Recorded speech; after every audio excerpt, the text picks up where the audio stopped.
আসসালামু আলাইকুম। আমি একটা কথা বলবো ওই আপনার আজকে গাইনি ব্যাপারে অবশ্যই আপনাদের মনে রাখতে হবে। গাইনি ব্যাপারে ডাক্তার যদি আপনাদের ডেট দেয় যে অমুক তারিখে 10 দিন আগে 10 দিন পরে ডেট দিব, একেবারে গুরুত্বপূর্ণভাবে এই কাজটি আপনারা করবেন। যদি সিজার করতে হয়, যদি নর্মাল ডেলিভারি না হয়, অবশ্যই আপনারা কাজ করবেন। খুব খুব খুব ইম্পর্টেন্ট, যে ইম্পর্টেন্ট কারণ মা কিংবা শিশু বেঁচে যাবে, একদম গুরুত্বপূর্ণ। কেউ কাজটি করবে না, ডেট ওভার করার দরকার নেই।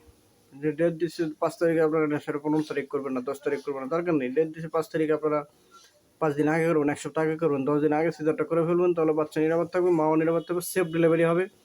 এই ভুলটি কেউ করবেন না। এই ডেট যাদের সিজারের পেশেন্ট, যাদের সিজার করতে হয় ডেলিভারির সময়, নর্মাল ডেলিভারি হয় না, তারা জেনে শুনে এই ভুলটি করবেন না। এই ভুলটি করতে গেলে মারাত্মক বিপদ, ঝুঁকিতে পড়ে যাবে মা এবং শিশু, দুজনেই ঝুঁকিতে পড়ে যাবে। তাহলে সবাই ডেটের আগেই সিজার করে ফেলবেন। সুস্থ থাকবেন, ভালো থাকবেন। আমার ভিডিওটি লাইক, কমেন্ট, শেয়ার করে পাশে থাকবেন। ধন্যবাদ।